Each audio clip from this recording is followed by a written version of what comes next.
warahmatullahi wabarakatuh.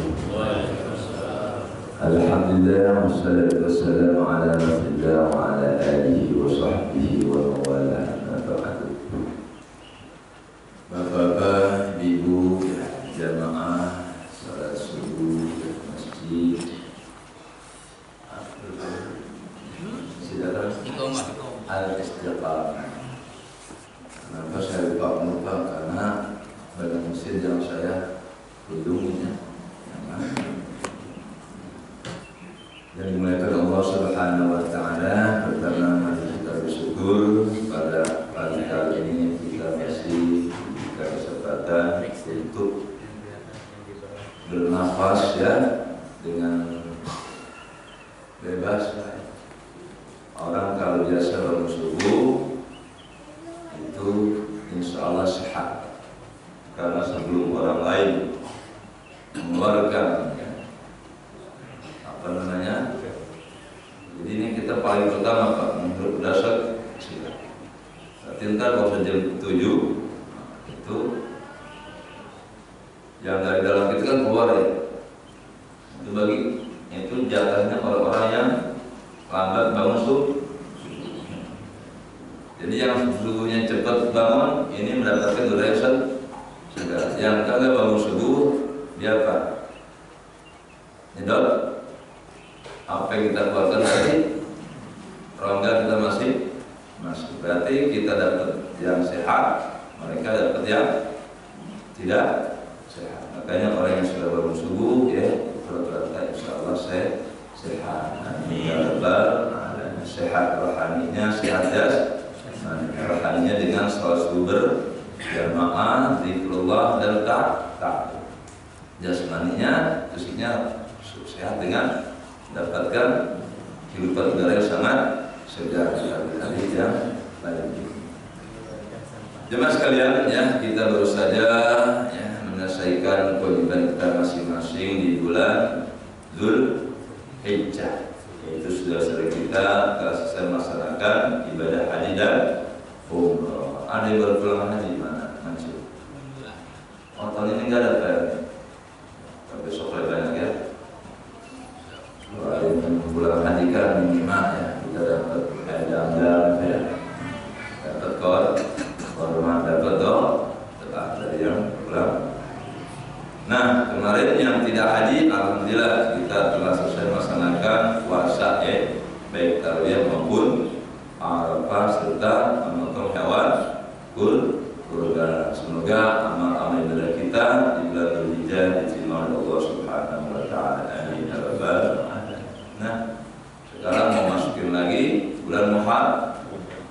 Ada tugas lagi kan dari Allah buat kita di majlis. Apa yang disunahkan dalam bulan Muharram? Satu, puasa lagi nih. Ya, puasa Asyura. Kedua, apa? Bersedekah pada anak yatim sambil mengusap rambutnya. Kemudian apa? Dalam bulan Muharram ini ya, sebagai suami harus memperluas nafkah untuk keluarganya Pak. Biasanya bulan ini 1 hari 50.000 ya. Untuk bulan Muharram ya 100.000. Yang biasanya 200.000 tambahin Pak, jadi 500.000. Ini sunnah-sunnah yang disampaikan oleh Nabi Muhammad SAW ya. Pada tanggal 10 Asyura kita disunahkan puasa dan disunahkan berikan sedekah kepada anak yatim dan fakir miskin sambil kita usap kepala. Itu setiap kita usap kepala anak yatim pada tanggal 10 Asyura ya, itu pahalanya sebanyak rambut yang ada pada anak yatim tersebut, dan derajat kita akan ditinggikan oleh Allah sebanyak rambut yang ada kepala pada anak yatim tersebut. Mudah-mudahan kita diberikan rezeki untuk bisa ya bersedekah di bulan Muharram. Amin ya rabbal alamin. Baiklah, kajian pada pagi hari ini saya ambil tentang al-adzan wal iqamah, tentang ya, hukum adzan dan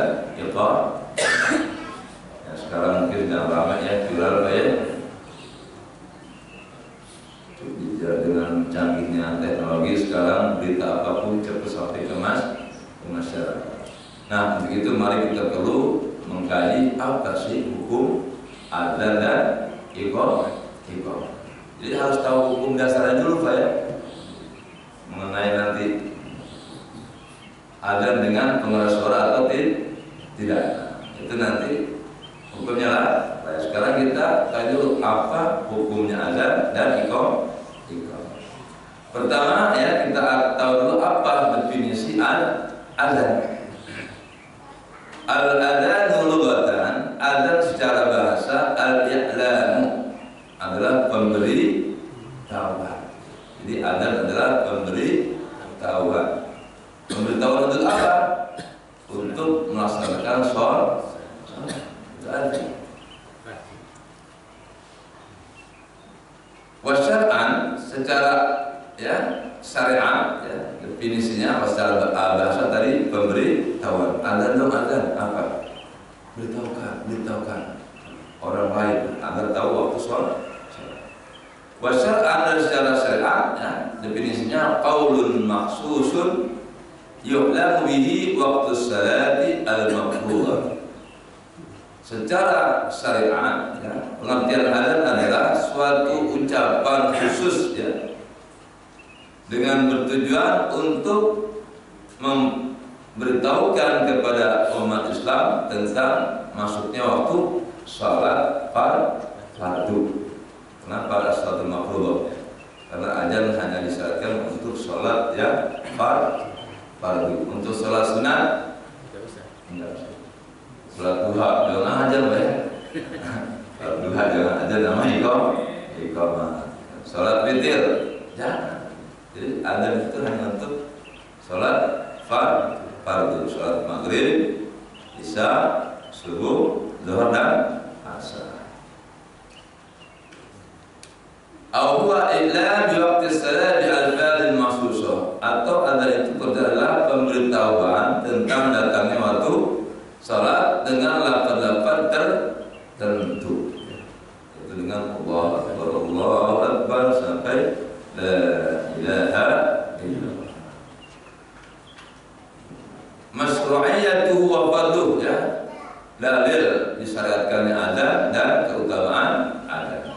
Jadi kita kan dalam menjalankan agama, apapun yang kita lakukan harus tahu sumbernya, dalilnya. Nah, apa itu dari Al-Quran, apa itu dari hadis Nabi kita Muhammad Sallallahu Alaihi Wasallam, apa itu dari ijma' ulama atau dari qiyas. Dalam Al-Quran wa sunnah wa ijma' ala syar'iyyatil adzan. Al-Quran, sunnah serta ijma' ulama menyatakan bahwa ya adzan itu disyariatkan, diperintahkan. Nah, namun perintah adzan ini apa wajib gitu loh ya, apa sunnah, apa mubah. Yang namanya perbuatan kita, apapun yang kita ucapkan, apa yang pun kita kerjakan, itu harus ada apa hukumnya. Nah, disyariatkan adzan ini berdasarkan Al-Quran dan hadis Nabi kita Muhammad SAW serta kesepakatan ulama kaum muslimin bahwa semuanya menyatakan ya, adzan itu diperintahkan. Enggak ada satu ulama pun yang mengatakan adzan dilarang. Ada enggak ulama yang melarang adzan? Ada enggak Pak? Tolong tunjukkan siapa ulamanya yang menyatakan adzan haram. Kelas-kelas nggak boleh maju. Adzan harus Allahu Akbar, nggak boleh keras. Apa ada? Dan Nabi dan kasir adal aliman. Dalam adzan itu terdapat ya kemuliaan yang amat banyak dan pahala yang amat besar. Gimana enggak besar Pak pahala adzannya? Tadi siapa saja yang ada? Mas Rudi. Pak Mas Rudi, mana? Nah Pak, gara-gara beliau adzan nih, Bapak dan Ibu tadi masih tidur kan ya? Pas dengan suara Allahu Akbar, Allahu Akbar. Bangun. Yang menyebabkan kita bangun gara-gara adanya Ustaz Mas. Oh, kita datang kemari. Itu sebab adanya beliau. Berarti setiap langkah kita, berapa langkah kemari, setiap sholat yang kita kerjakan berjamaah semuanya, itu pahalanya diperoleh oleh Ustaz Mas. Pak punya muadzin Pak ya. Maka tolong dah ada berlomba jadi muadzin. Karena pahala mandala ala hadal fa'il kan. Siapa yang ngajak orang lain berbuat baik seperti melakukan. Karena kita ada 100 orang nih. Kita sholat berjamaah, kita zikir, kita doa, kita ta'lim. Berkat ada beliau, pahala yang kita dapatkan dengan ratusan orang itu didapatkan pula oleh Ustaz Masruri. Ya, makanya orang yang tahu ilmunya Pak, ya, pengen azan. Namun jangan sembarangan orang azan ya. Satu yang fasih, ya. Kedua apa? Ya, apa? Yang suaranya bagus. Karena kalau azan aki-aki udah 75 tahun, ompong lagi di tengah di depan, ampos, awal, ya. Kalau enggak ya, yang merasa enggak fasih, jangan azan, karena bisa merubah arti. Ya. Awal.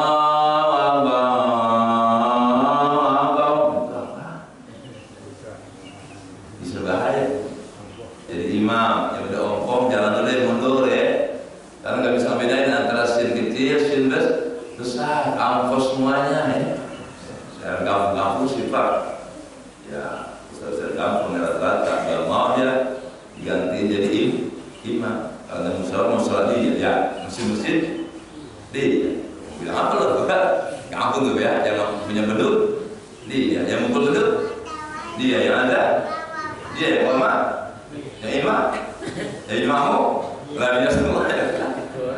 Tromol infak, iya, enggak ada laporan, mesin gua atau kayak zaman dulu kejadian seperti itu Pak. Akhirnya ketika orang tua meninggal Pak, kita mesti jadi bahan perebutan anak, cucu dan mantu. Alhamdulillah min.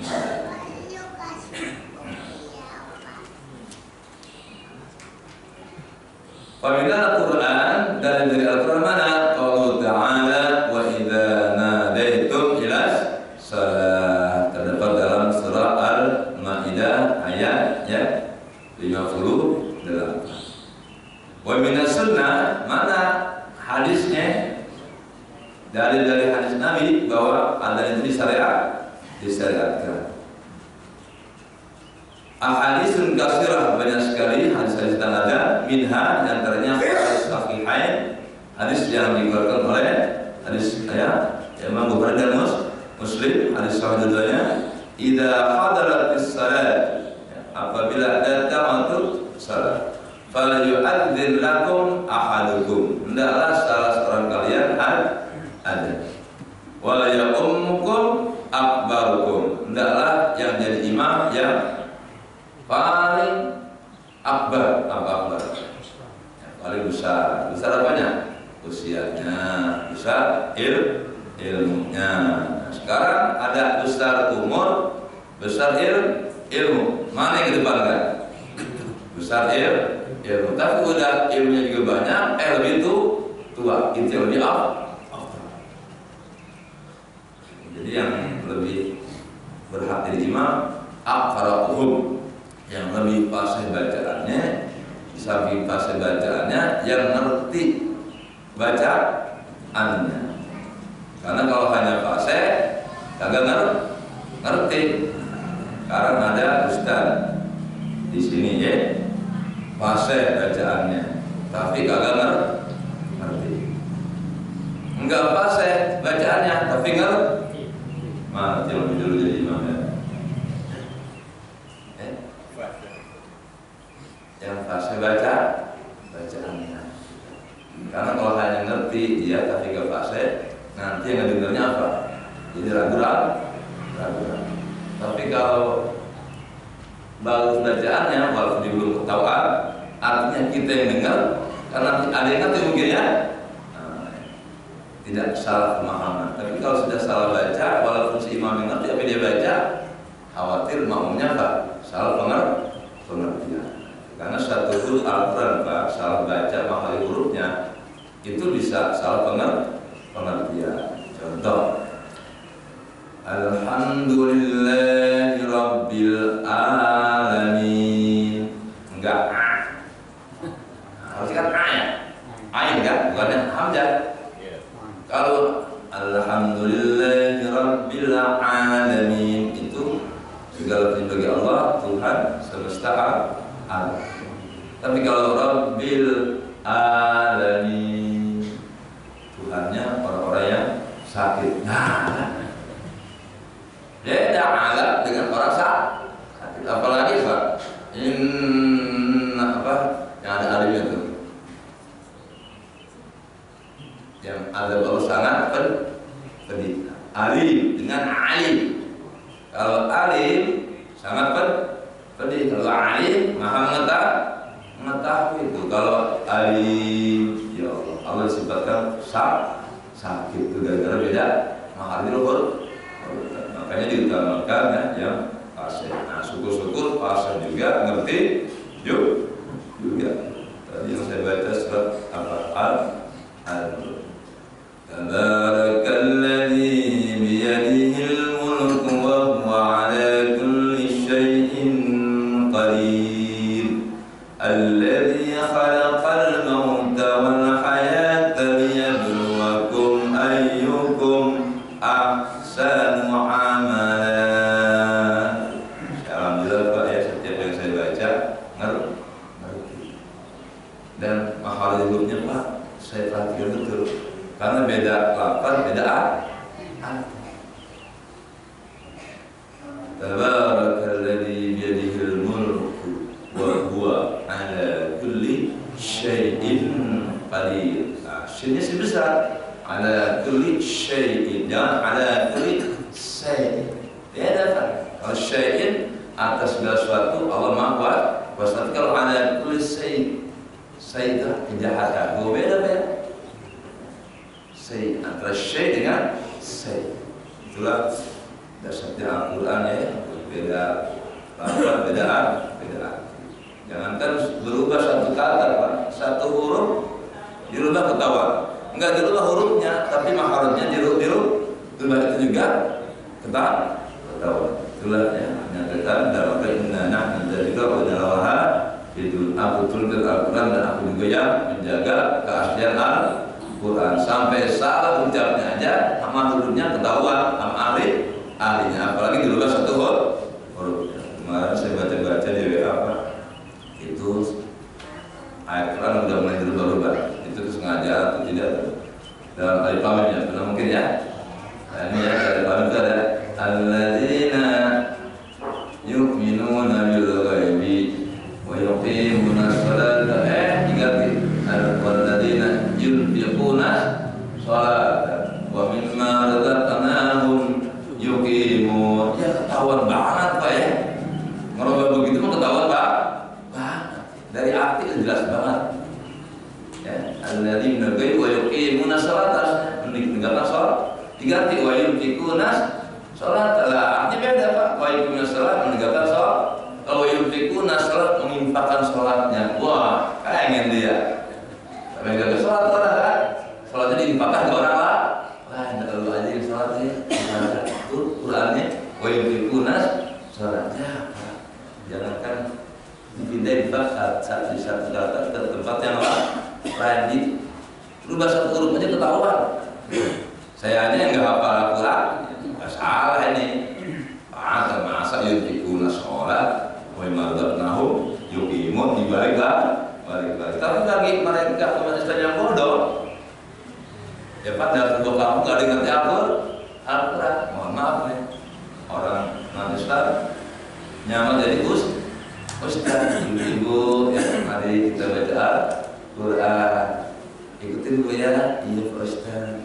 Alladzina yu'minuna bil ghaibi wa yunfiquna sholat. setuju kan? Alladzina yu'minuna bil ghaibi wa yunfiquna sholat. Kata ustaznya tuh ya. Tuh, alladzina yunfiquna sholat, yang menginfakkan sholat. Tuh, bukan yunfiquna. Ini Bu Qur'annya. Ibu percaya sama Al-Quran? Percaya Ustaz. Makanya apa? Udah ibu bahasa sholat, infakin aja orang. Alhamdulillah ya. Pak, makanya nggak boleh ya, nggak boleh dalam sebuah kampung itu nggak ada orang alim. Kalau nggak ada orang alim, wajib panggil orang alim yang lebih jauh tempatnya untuk ngajar. Seperti di sini. Karena kalau tidak ada orang alim dalam sebuah kampung, Pak, wah hancur Pak. Kehidupan beragama hancur. Pernah di perkantoran berbagian orang atau ustadz ini minggu ini tentu nggak datang Pak. Panitianya, Dek, Pak, siap jadi khatib, ini ustadz nggak datang. Semuanya nolak. Ya udah Pak, maksudnya bapak-bapak sehubung ya khatib nggak datang, maka kami mengundang sholat Jumat ini libur. Inna lillahi wa inna ilaihi. Lah kejadian kok bisa libur Pak? Umpama dipaksakan orang muda khutbah, kan nggak tahu rukun-rukun khutbah ya. Batal, gimana? Coba-coba dalam khutbah nggak ada selawat, nggak ada syahadat, walaupun dia ceramah, batal. Dianggap tidak sholat Jumat. Makanya dia pentingnya ilmu. Kalau ada ahlinya Pak, asyik aja Pak ya. Hidup kalau ada ahlinya membangun ini PM. Kalau PM-nya serbangun ini sampai kiamat gak jadi. Beda keahlian. Tapi kalau insinyur tukang bangunan, ya, setahun jadi asal ada duit. Kalau saya serbangun masjid Pak, duitnya miliaran pun, insya Allah duitnya habis masih gak jadi. Atau jadi amr. Idza usdal amr ila ghairi ahli fantadris sa'ah. Kalau suatu usulan serahkan kepada yang bukan ahlinya, tunggu kehancurannya. Apapun ya, ibu-ibu ya yang nggak biasa masak, Pak Helmi mau pesta pernikahan, anda dipikir butuhnya banyak, kalau masakin orang pernikahan, panggilan Pak Helmi ini buat masakku 100 juta, wah, belum 150 juta. Padahal dia nggak ahli masak, wah, kalau coba masakan nggak ada yang enak. Jemaah semuanya yang hadir dalam pestaan ya kayaknya masakan dari enak, sayurnya keasinan, ininya, jadi omongan, udah besok kan nggak mau pakai lagi, ya. Wa minas sunnah, dan dari hadis ya, idza hadastala fali'adil lakum ahadukum wa li'ammakum akbarukum. Hendaklah kalau sudah tunggu salat, salah seorang kalian ada tadi Ustaz Masud ada. Terus dengan sunnah ya. Wa li'ammakum akbarukum, dan jadilah imam yang lebih besar dari kalian, baik usianya maupun ilmunya. Tapi ketika tidak ada yang lebih tahu ilmunya walaupun lebih muda, maka yang lebih berhak maju imam dari yang muda tapi yang lebih dalam ilmu agama. Dalam suara dikatakan, "Lau ya'lamun nasu ma fi nida", kalau manusia tahu ya pahala yang ada dalam azan, wasaffil awwal, dan pahala yang ada dalam barisan pertama. Summa lam yajidu illa ayastahimu alaih, kemudian mereka tuh ya, tidak mendapatkan azan dan baris pertama kecuali dengan berebut atau dengan undian, lastahamu alaih, pas mereka akan berebut undian. Kalau kita tahu betapa besarnya pahala azan dan sholat pertama dalam sholat, pasti itu Pak, kata Nabi, manusia berebut pengen azan dan pengen di barisan pertama. Seandainya harus berantem, wah begitu. Seandainya harus diundi, harus bayar, saya bayar barisan pertama. bisa kaya ya. Kalau jemaahnya berebut barisan Ustaz, ini berkahnya 100.000. Nah, kan? Nah, bagi yang nggak punya duit, ya dah, tuh kan. Nah, bagi yang kaya, ya buat keluarganya 1 juta, begitu aja. Jadi bahasa pertama yang pada berebut nih. Pak Helmi, Ustaz, ini udah jatahan nih. Karena udah bayar 1 juta mereka, ada lagi Pak yang bayar 5 juta. Dia dapat baris pertama kata Nabi itu seandainya harus begitu tuh dipersilakan. Kenapa? Karena begitu besarnya pahala azan dan barisan pertama. Makanya Bapak Ibu ya kalau sudah masuk ke masjid jangan di belakang, yang duluan isi baris pertama. Tapi untuk yang di belakang imam ya jangan sembarangan orang. Makanya mesti di kampung-kampung dia kalau di belakang imam itu Pak dikasih tanda untuk badan imam, harus orang alim. Jangan sampai orang nggak tahu cara jadi imam, dia di belakang imam, semuanya orang bodoh di belakangnya. Orang alimnya di barisan tengah, khawatir imam batal. Makanya untuk 3 ini nih, kalau bisa orang-orang yang siap nyupir. Kalau imamnya batal, dia siap ganti. Nah kalau bodoh semuanya, imam batal. Kalau wajib imam walaupun pinter banget, kalau dia batal apa? Kalau mundur, wudhu dulu, gak boleh. Tentu ada malu nih. Ya boleh Pak. Dosa semua tuh Pak ya. Imam nanggung dosa orang gak ada sholat jadi imam Jumat dia batal. Ribuan orang yang jadi makmum dia kentut kagak jujur. Malu tuh kalau gua pergi asal kentut. Wah, karena malu kagak terus imam jalan terus walaupun batal. Itu kan batas mau sholat ribuan jemaah, maka dosa tidak sholatnya ribuan jemaah itu imamnya imam benar. Nggak sembarang orang jadi imam. Makanya tolong yang di belakang imam tetap orang-orang yang ngerti, yang fasih baca Al-Qur'annya. Makanya kalau kita yakin nih dalam perjalanan, sholat zuhur atau asar di perjalanan, kita yakin bahwa kita menurut tradisi kita lebih menguasai agama. Itu nggak boleh kita mempersilahkan orang lain. Misalnya anggaplah ya tukang pulung sholat ya, kita betul aja, nggak boleh Pak. Kalau kita merasa lebih menguasai ya maju.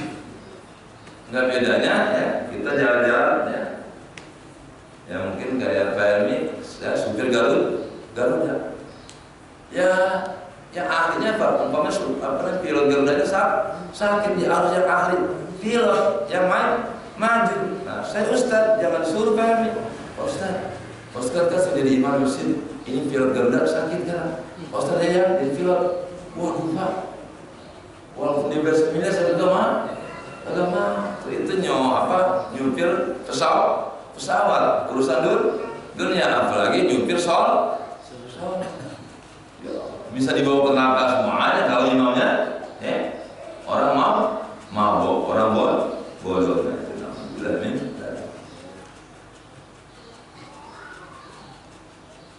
Nah, jadi hukum adat itu sunnah muakkadah. Hukum adat tadi itu definisi adat ya, dari Quran dan hadis. Sekarang apa hukum adat itu sendiri? Al-adan wal iqamah inda jumhur. Hukum adan dan iqamah menurut jumhur mayoritas alim ulama ghairul hanabilah, selain pengikut Imam Hambali ya. Sunnatun muakkadatun lirijal jama'atan fi kulli masjid. Itu hukumnya sunnat muakkadah bagi laki-laki. Oh Pak ya, lihat hukumnya Pak, sunnat muakkadah bagi laki. Bagi perempuan, walaupun ada ibu-ibu ya, suara ada cakep banget, wah, dia jadi muadzin Jumatin, la ilaha illa ilaihi rajiun, atau jadi muadzin hadir sholat 5 waktu. Ya Allah. Pernah di kampung dulu tuh? Ya Allah. Saya kaget kok ini yang ada perempuan. Ya Allah Pak, kalau yang ada perempuan Pak, umpama yang ada siap garap nyanyiannya bagus Pak, Sabian Pak, Sabian ya, yang nyanyi Arabnya bagus banget ya. Ya Allah. Nah, karena banyak begitu masjid, udah Sabian kita bawa jadi muadzin. Ya Allah, yang ada perempuan. Insya Allah kalau perempuan yang ada tuh jemaahnya Pak, pikiran yang ngeros semuanya. Ngedengar suaranya apa? Langsung masuk ke otak. Oh, itu bocah siapa yang ada? Suaranya menggairahkan. Nah, udah bilang ya, ada menggairahkan ya. Baru membuat kita akhirnya apa? Ngeros ya. Mungkin nggak boleh perempuan ada, harus laki sunnah muakkadah bagi laki.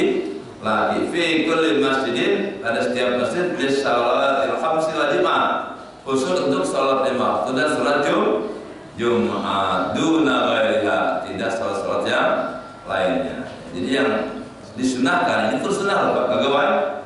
Artinya ketika kita sholat 5 waktu, kita enggak ada, kita enggak koma, itu sholat kita sah, gitu loh Pak ya.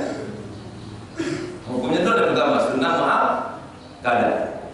Seandainya tidak ada, tidak koma, tetap sholat kita sah, hanya kurang paham. Kalau Id, nah sholat Id nggak pakai ada. Wal kusuf, sholat duhana nggak pakai ada. Kemarin lastnya nggak pakai isi sholat duhana. Alhamdulillah. Wal taraweh, taraweh nggak pakai ada. Wassalat jenazah, sholat jenazah nggak pakai ada. Coba Pak, kalau tahu ilmunya ya, di sebuah perkampungan nggak ngaji, dia tahunya apa? Setiap sholat harus azan. Ya Allah, sholat apa aja dia ada. Bisa kejadian kalau tidak tahu ilmu. Wa yuqalu fiha, nah kalau dalam sholat Id, kusuf, tarawih, sajadah, inda adaiha, ya, ketika dilaksanakan nggak usah ada, tapi cukup mengucapkan as-salah jami'ah, as-salah jami'ah, nggak pakai ada dan iqam.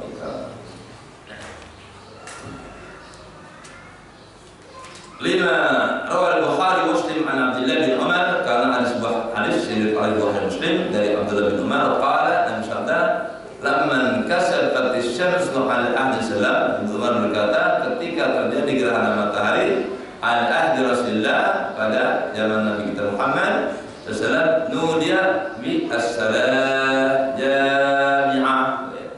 Jadi kalau salat sunat cukup as-salatu jami'ah rahimakumullah. Biar biasanya naikin apa? Abdul Kamim keimbangannya. As-salata.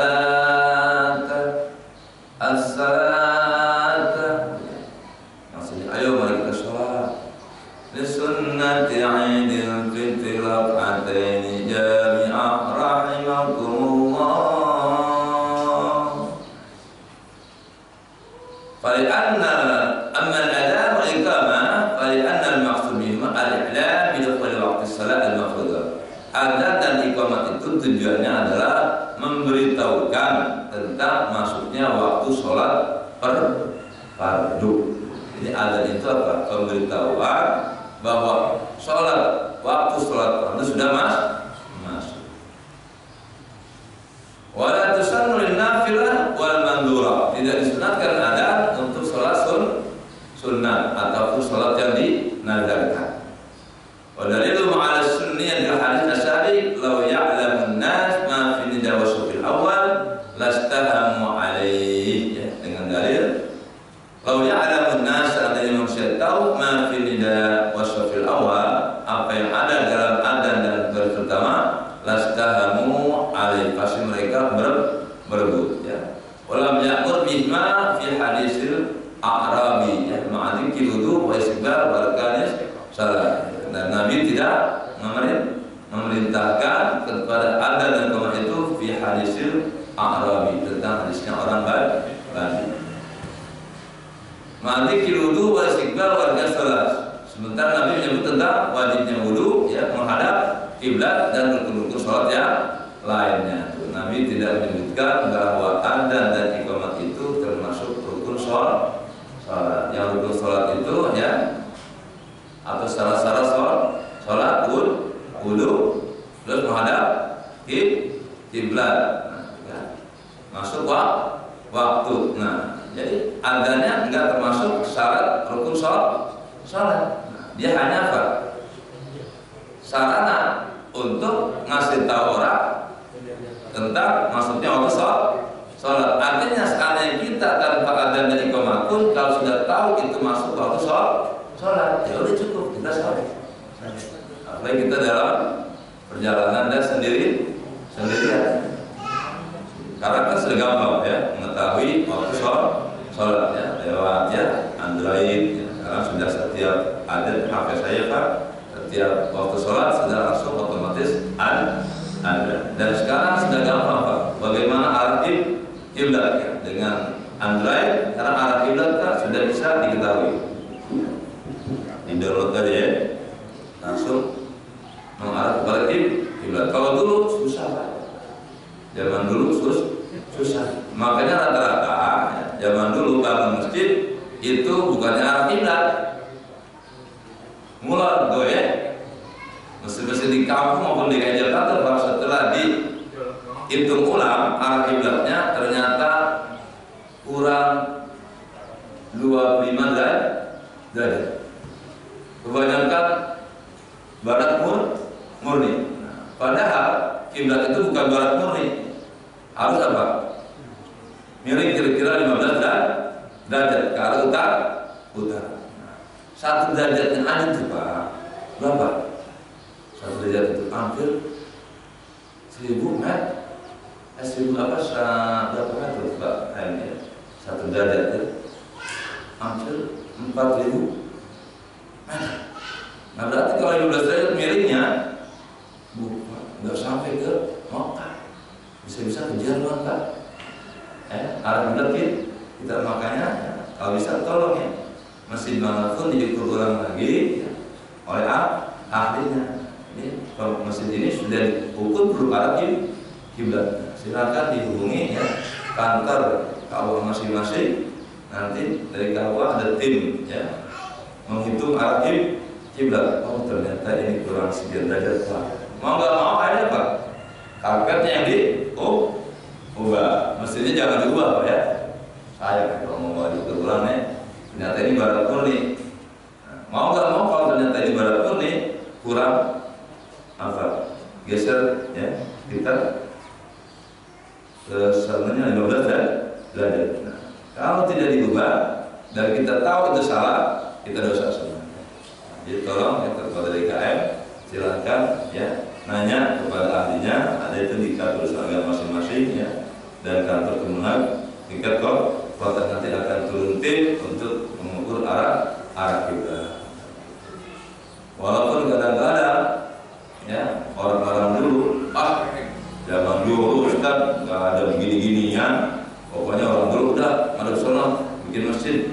Nah, itu dulu, Pak Ustaz. Tidak ada alat canggihnya untuk mengetahui arah kiblat.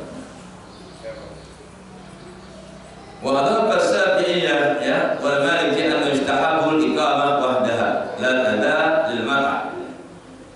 Para pengikut Imam Syafi'i dan Imam Maliki, ya, annahu yustahabul iqamah, bahwa iqamah saja yang disunatkan, ya, la ada lil mar'ah, ya, au jama'atun nisa, untuk perempuan, Pak, itu hanya disunatkan iqamah, tidak perlu ada. Misalnya dalam kampung nih nggak ada laki-laki, perempuan, bahkan dia bikin jamaah kan di musola atau di masjid, itu nggak perlu nggak perlu ada, cukup langsung koma, ya, kalau sudah masuk waktu sholat. Man'an, dilarang, ya, adzan, ya, min khawfil fitnah, karena takut timbulnya fitnah, birab mar'ah as-sautabi, dengan suara kerasnya wanita, karena suara wanita, ya, itu bisa membuat timbulnya nafsu seksual.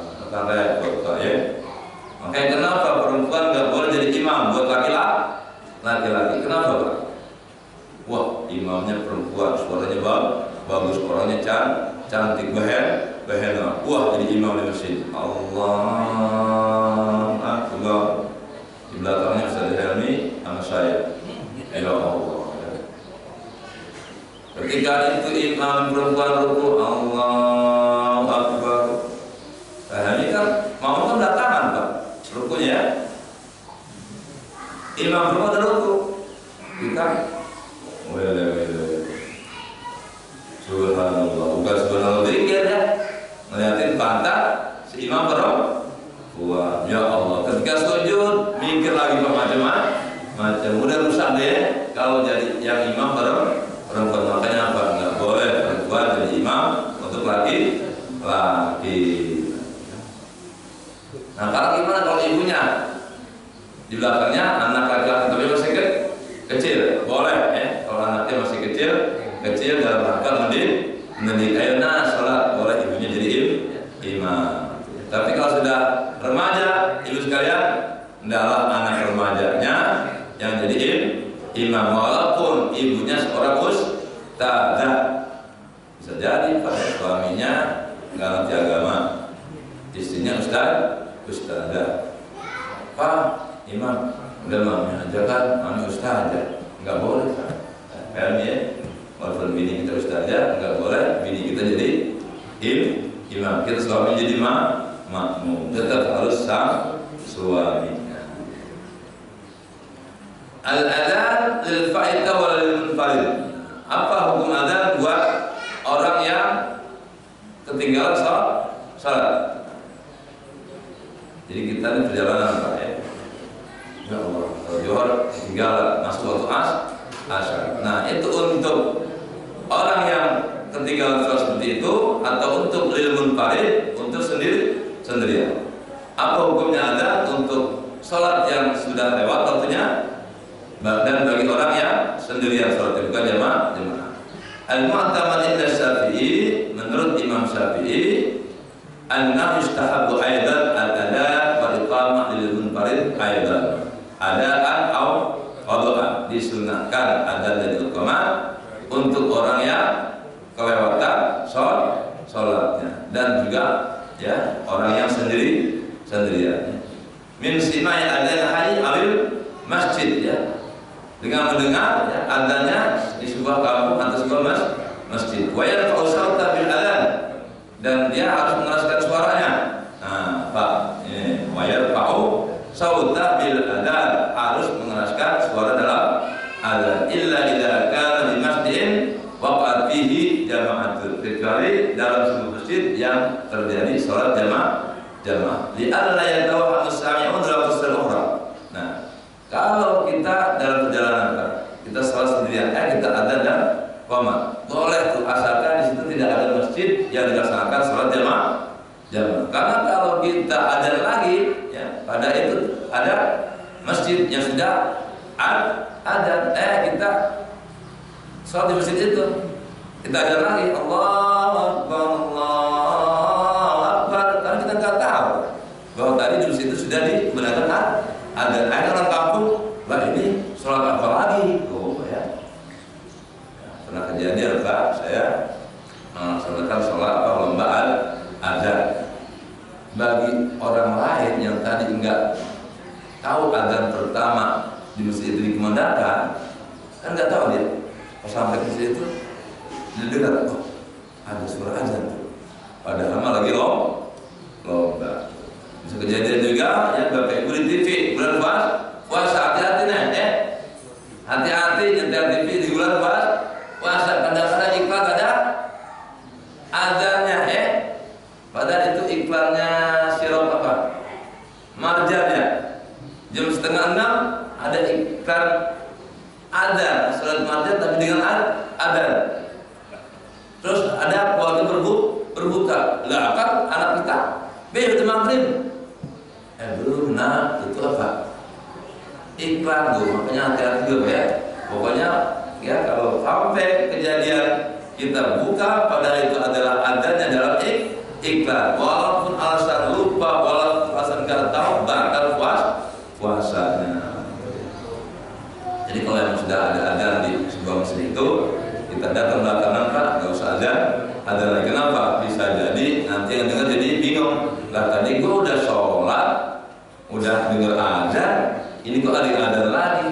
Tahu orang dalam perjalanan Pak, karena dia kepengen dapat pahala adzan iqamah, mau sholat dia adzan lagi, iqamah lagi. Boleh adzan iqamah lagi, tapi jangan pakai pengeras suara, biar orang kampung kagak bingung. Karena kamu adzan dan qomat kan yang kedua kamu sendirian. Ada sih pahalanya kamu adzan dan iqamah, tapi ketika adzan kamu didengar oleh orang kampung yang tadi udah ada, bisa berbahaya.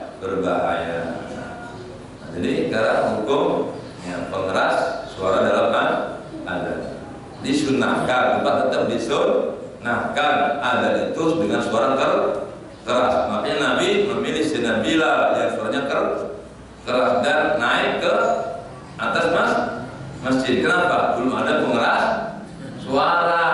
Ya. Jadi supaya suara Bilal terdengar oleh penghuni Madinah. Nah, jadi dikiaskan pengeras suara itu apa? Alat untuk mengeraskan suara adzan. Jadi hukumnya sunnah. Boleh nggak adzan tanpa pengeras suara? Boleh. Balik aja ya. Yang nggak boleh itu ya nggak ada.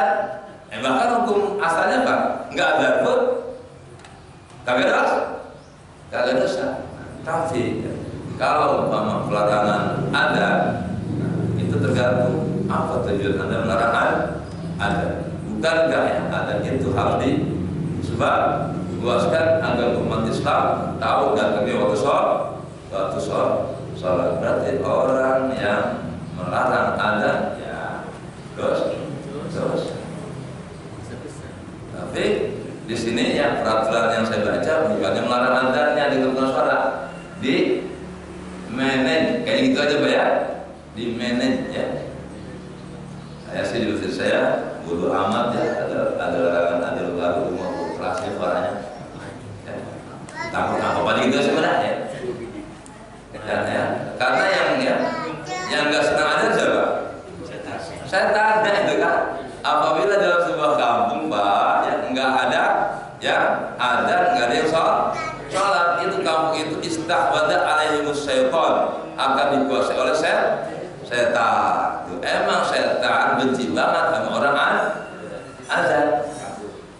Nah, setan tuh benci sama orang adzan. Kalau bisa Ustaz Basri dibikin sakit sama setan biar kagak adzan. Karena kalau ada yang adzan nanti orang pada bangun, kalau pada bangun pada sholat ya. Kata setan, gua kalah banyak ini. Nah, makanya Pak ya. Jadi ya peraturan yang itu yang disebarkan itu yang berada di tahun 78 Pak ya. Zaman Dirjen Hadinya dulu ya, Pak Kafrawi kalau nggak salah. Kemudian sekarang dimunculkan kembali. Karena ada sebagian dari umat Islam sendiri Pak, bukan dari umat Islam ternyata ya. Iya, orang kita sendiri yang sangat senang, sangat lucu ya Ben. Kalau orang Islam wajarlah hak mereka kan. Islam kan gue juga punya keyakinan. Tolong deh, ente adanya pada sholat 5 waktu aja. Gue lagi tidur nih. Boleh lah kalau gitu orang Islam. Ini kadang-kadang orang Islam sendiri gak ada senang. Katanya berisik masjid. Na'udzubillah min. Nah kalau saya mah Pak, kebiasaan saya di pesantren nih, jangankan suara ada, anak santri saya Pak, dia main bola Pak, di samping kamar tidur saya. Wah berisik ya. Tapi karena saya udah terbiasa dengan berisiknya santri, tidur aja. Walaupun tuh anak santri main bola, gedung, enggak. Nah jadi saya aneh ya, kalau ada orang Islam yang benci sama suara adzan dan suara pengajian. Baiklah dibatasi ya. Berapa menit? 15 menit sebelum sholat. Ya. Jadi hanya ada pembatasan. Pemerintah melarang ajaran total juga berani, tapi karena diviralkan Pak, jadi informasinya apa? Dilarang ajar dengan pengeras suara. Sebenarnya tidak dilarang dengan pengeras suara, hanya apa? Dibatasi. Kalau kita menyikapi bagaimana? Nah, kalau emang umat Islam nggak punya kekuatan, yang berkuasa adalah orang-orang kafir, umpama ya. Kalau kita ada kita ditembak, ya nggak usah aja juga apa-apa. Gitu loh ya. Kalau penguasanya orang kafir, pokoknya Ferdi, kalau di sini ada ajar, saya tembak. Nah, boleh nggak ajar? Kan hukumnya apa? Sunat maaf. Nah, di sinilah perlunya apa? Penguasa Muslim, jangan sampai ajar dilarang. Kalau sampai ada dilarang, yang berkuasa orang Islam, ya salah kita. Kenapa pilih orang Islam? Udah pasti Pak ya, penjajah Belanda Pak datang ke Indonesia. Itu kan bukan hanya untuk menjajah ekonomi Pak ya. Dia ada 3 Pak yang bisa belajar dalam sejarah: glory, gospel, dan gold. Glory and gospel. Gold, emas. Maksudnya apa? Penjajah Belanda datang untuk meraup kekayaan Indonesia. Glory, tentang keyakinan. Enggak sembarangan ngerampas harta Pak. Orang Belanda begitu. Bagaimana menyebarkan agama mereka? Gospel, apa gospel? Nah, saya lupa. Gospel itu Pak, pemuliaan kejaya. Nih, 2 orang Eropa lebih mulia daripada kalian, hai orang-orang Asia. Jadi tujuan menjajah itu 3: meraup kekayaan negara tersebut, kemudian ingin berjaya, kalau lebih hebat, dan glory untuk mengibarkan agama mereka. Udah pasti seorang pemimpin akan mengedepankan keyakinannya. Kalau bisa apa? Rakyatku semuanya ikut agama. Udah pasti begitu. Nggak mungkin Pak seorang pemimpin nggak mendakwakan agama itu udah pasti. Kayak kita nih kan, kayaknya ya, gue jadi RT, lain ada konsep RT-nya.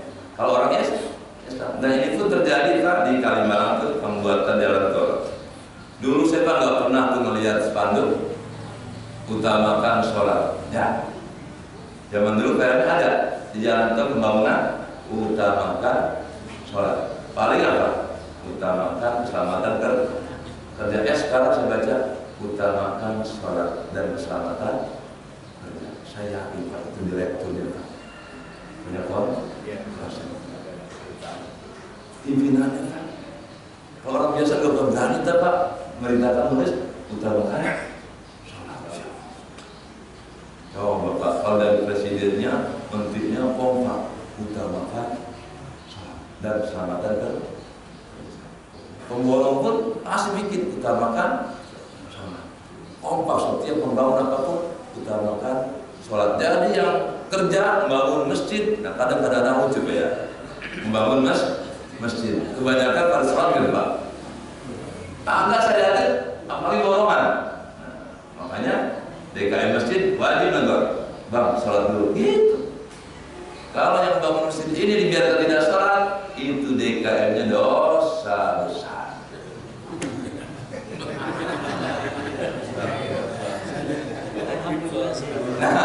Alhamdulillah sholat, tapi saya lihat Pak, mohon maaf nih ya, walaupun dia bangun masjid saya lihat nih, karena borongan ya. Nah, banyak saya di masjid di kos ini mudah-mudahan kagak ya. Seandainya ada ya, ngerendah sekarang, bang sholat ya gitu. Karena abang bangun masjid, kan buat orang sholat. Masa ada yang bangun masjid, abang kagak sholat? Enggak bedanya Pak, tukang gali kubur saya bingung Pak. Tukang gali kubur banyak nggak sholat Pak. Saking beraninya amal apa? Kubur. Saya sering kali ketika Bang, tinggal di kubur. Nanti kagak sholat gue bingung kan. Saya kalau ngeliat orang di kubur takut aja Pak, jadi pengen sholat banget. Harus tadi. Dan orang nggak tukang gali kubur itu Pak, doanya Pak, ya Allah, tambahkan rezeki hamba ya Allah. Tolong banyak yang mati ya Allah. Pakai gak enak doa ahli kubur ya, kedoain orang pada mati. Dokter malam tahajud ya Allah, tambahkan rezeki kami ya Allah. Banyakin yang salah. Tuh pakai enak dokter doanya. Polisi doa ya Allah, tambahkan rezeki kami. Apa tuh isinya? Banyakin yang nyopet, banyakin yang melanggar lalu, banyakin yang tawuran. Tuh kerjaan polisi dapat duit ya.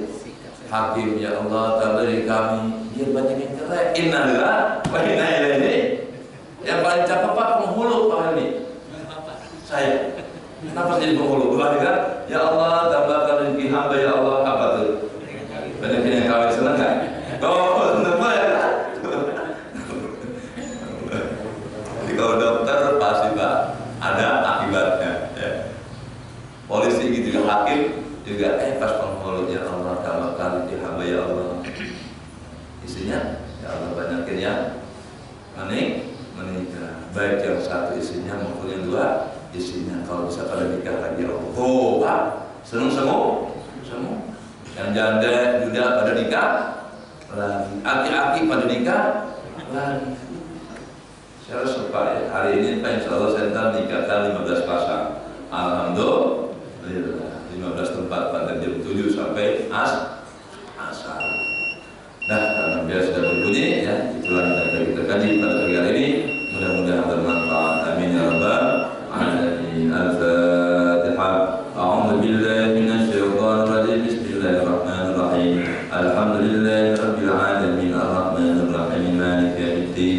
Iyyaka na'budu wa iyyaka nasta'in. Ihdinas siratal mustaqim. Siratal ladzina an'amta 'alaihim ghairil maghdubi 'alaihim waladdallin. Wa'fu 'anna ya karim. Allahumma anfa'na bima 'allamtana wa 'allimna alladhi yanfa'una.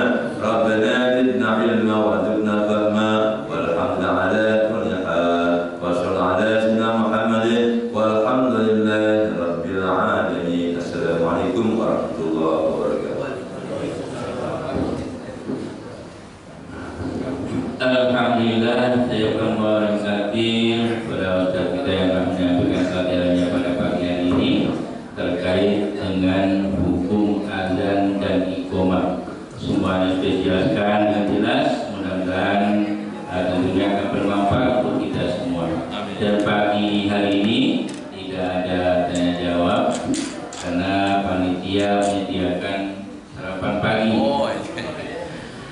Dan marilah kita pada pagi hari ini sama-sama kita tutup dengan hamdalah dan doa kafaratul majlis. Alhamdulillahirabbil alamin. Subhan